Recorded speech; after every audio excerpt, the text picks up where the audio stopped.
안녕하세요. 레디에이션 아티스트입니다. 자, 오늘은 방사선 강광학 세 번째 시간입니다.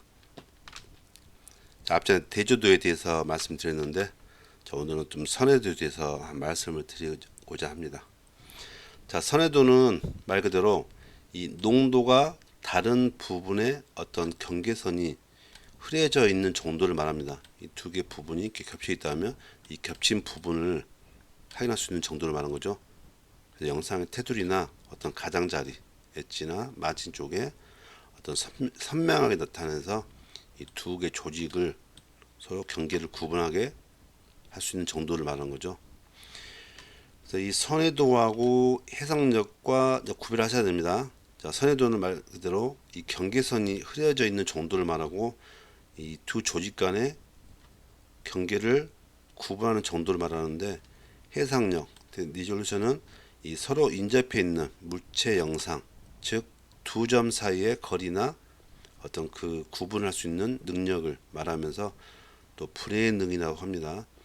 이 해상력과 이제 불의 능은 전혀 다른 말인데, 우리 방사선 강광학에서는 특히 우리나라에서는 어떤 같은 용어로 취급하고 있죠 지금. 그 선해도는 어떤 콩팥을 봤을 때 이 콩팥의 윤곽을 확인할 수 있는 능력을 선해도를 하고요. 해상력 또 불행능 같은 경우는 이 점과 점 사이를 이게 구분할 수 있는 능력, 점점점 크기가 작아져도 구분할 수 있냐 이렇게 볼 수 있는 거죠.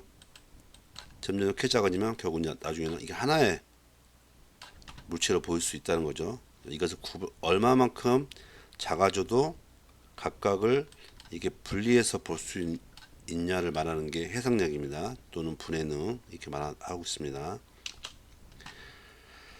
자, 그래서 이제 불선해도라는 게 있죠. 이 선해도에서는 이 불선해도라는 게 또 중요시하고 있습니다.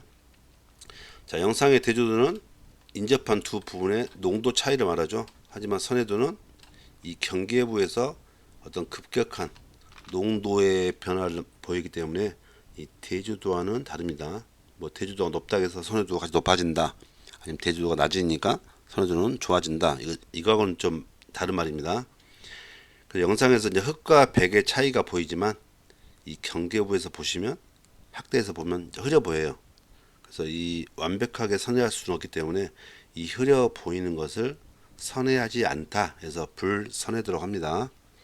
그래서 이 불선회도의 개념을 알고 계셔야지만 이 선회도를 설명할 수 있고, 영상에서 이 불선회도를 최소한도로 유지해야만 우리가 흔히 말하는 영상이 좋다 이렇게 말할 수 있다는 거죠.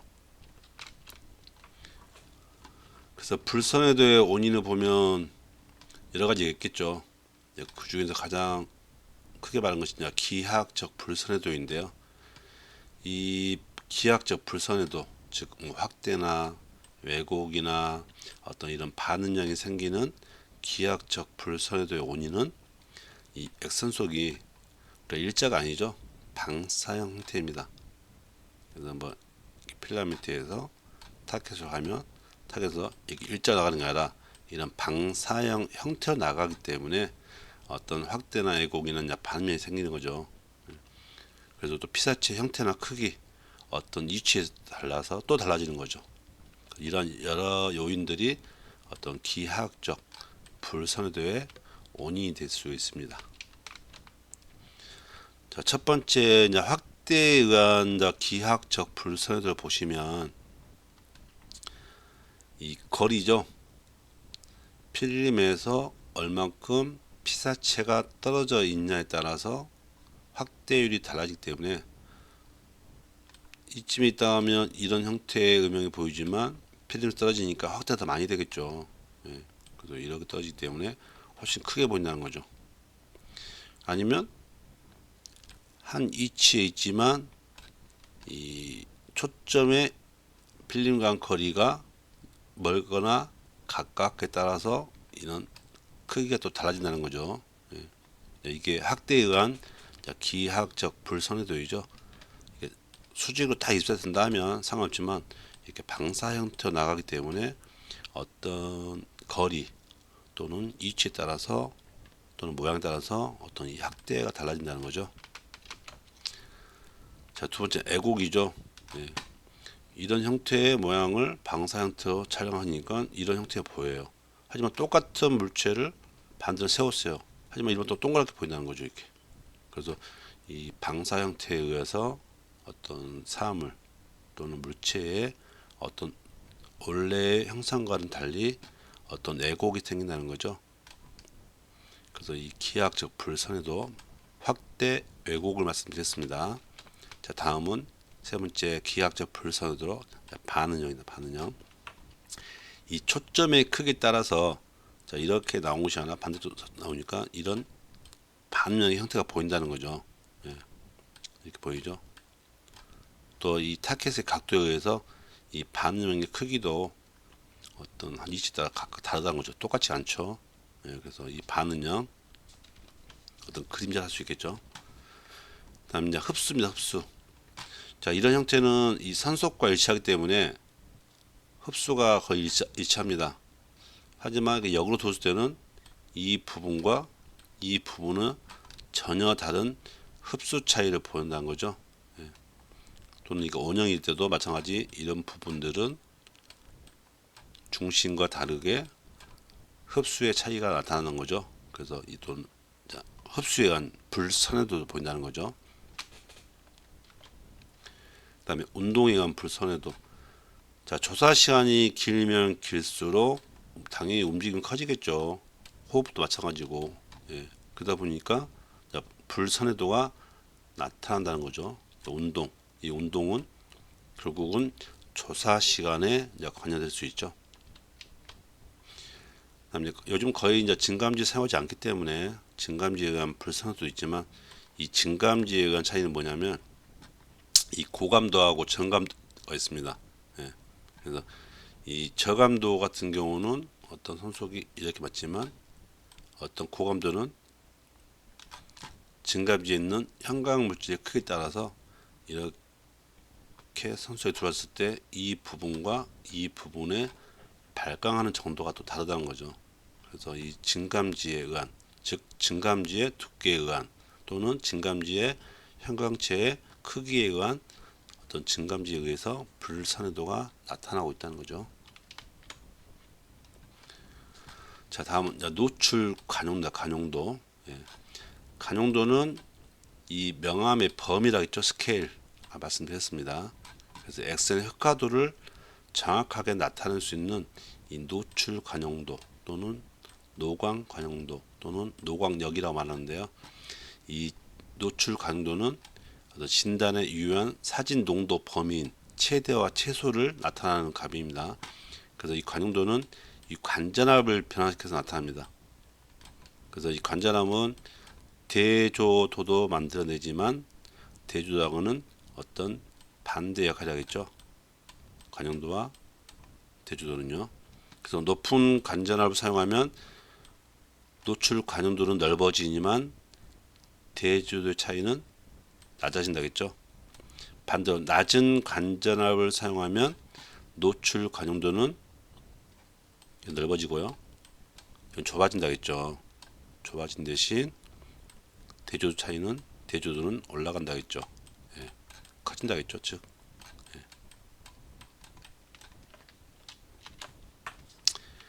그래서 특성 곡선을 보면요. 예, 이 특성 곡선의 경사도하고 이제 노출 관용도가 관계되는데 이 관용도는 어떤 필름의 적정 노출 영역을 나타냅니다. 그래서 필름의 노출 관용도는 이 특선 곡선에서 이 직선부, 그러니까 진단 유효 농도 범위죠. 그러니까 포함되는 이 노광량의 행축의 크기로 표시합니다. 행축입니다. 예. 그래서 종축과 행축을 구분할 수 있어야 되고요. 예. 노광량이기 때문에 이쪽 포함되죠. 간혹 이제 특성 곡선에 대한 종축과 행축에 대해서 물어봐요. 예, 그래서 이 농도는 종축이죠. 노광량은 행축이죠. 이 부분을 몰라도 용어에 대한 정의만 아시면 됩니다. 자, 이 노광량은 높다 낮다가 아니라 제가 계속 이런 식으로 그리면 그랬었죠. 노광량을 좁다 넓기 때문에 이렇게 갑니다. 하지만 사진 농도는 높다 낮다 하기 때문에 이렇게 표시됩니다. 당연히 농도는 종축이 되겠죠. 그 다음에 노광량은 행축이 되겠죠. 당연히. 예. 이 부분에서 틀리시는 분도 발생하시더라고요. 그래서 행축과 종축에 대해서 어느 쪽에 노광량과 농도가 있는가를 특성 곡선에서요 좀 알고 계시면 좋겠습니다. 그래서 특성 곡선 이 직선부의 행축상의 길이, 예, 그러니까 여기서 역할이 되겠죠. 이렇게 보면. 그래서 이 부분이 직선부가 관용도의 범위이다 라고 할 수 있겠죠. 예. 그래서 이 관용도와 대조도는 서로 반비례하고 있다는 거, 예, 알고 계시면 좋을 것 같습니다. 그래서 기울기가 만만할수록 이렇게 관용도가 좁겠죠. 여기는 스니까 넓은 쪽은 관용도가 넓지만 기울기가 큰 것은 관용도가 좁겠죠. 이렇게 영상 표시하시겠죠. 여기서 여기까지니까요. 예, 이렇게 구분할 수 있겠죠. 그래서 행축이니까 이 범위냐 여기서 여기까지냐를 서로 구분할 수 있어야겠죠. 그래서 사진상으로 봐도 이 A 같은 경우는 이렇게 관용도 좋습니다. 이쪽은 잘 안 보이죠 지금. 하지만 넓은 쪽은 저까지 보인다는 거죠. 이렇게 넓게. 예. 그래서 이 좁은 관용도를 보면 대조도 차이가 큰가요? 예, 크게 보이죠.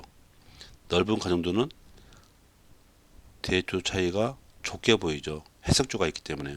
이게 밝고 어두운 차이가 큰 것은 관용도가 좁죠. 일단 대조도가 차이가 크기 때문에요. 예. 그래서 이제 아까 선에도 말씀드렸지만 이번엔 해상력을 한번 말씀드릴까 합니다. 자, 두 점 사이 또는 등 간격에 어떤 흑백의 선을 어떤 분별할 수 있는 길이값이라겠죠.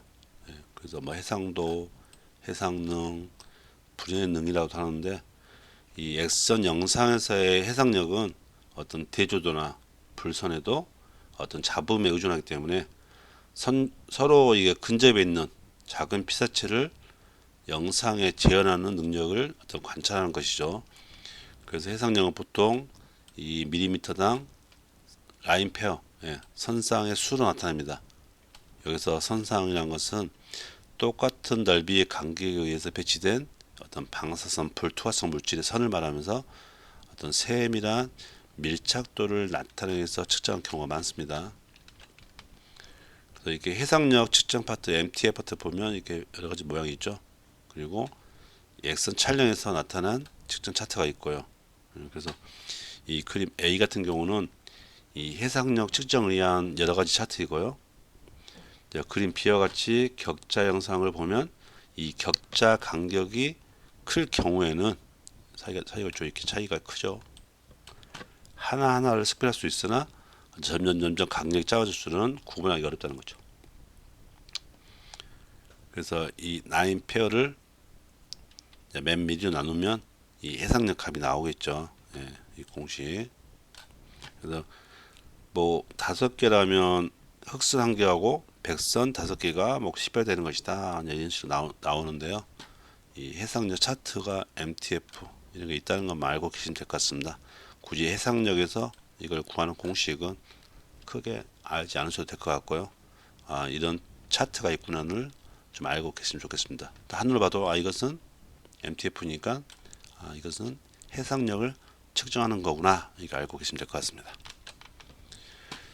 자, 그다음에 이번 시간 마지막으로는 이제 상반 법칙과 상반 법칙 불개죠. 반대죠. 그래서 이 상반 법칙은 어떤 분젠 노스코의 법칙이라고 하는데요. 어떤 필름에 생성된 사진 농도량이 빛 에너지의 총량에만 의존한다. 이게 어떤 말이냐? 즉 이 노출량은 강도와 노출 시간의 곱에 똑같다는 소리죠. 그 노출량 이는 강도와 노출 시간의 곱인데 노출을 많이 줬을 때 같은 값이면 똑같은 농도를 나타낸다는 것이죠. 예, 그래서 만약 미리암페어와 세크를 구분하면 여기 높고 낮아요. 반대로 1에서는, 자 2에서는 반대로 낮고 높아요. 하지만 이 값은 똑같다는 거죠. 예.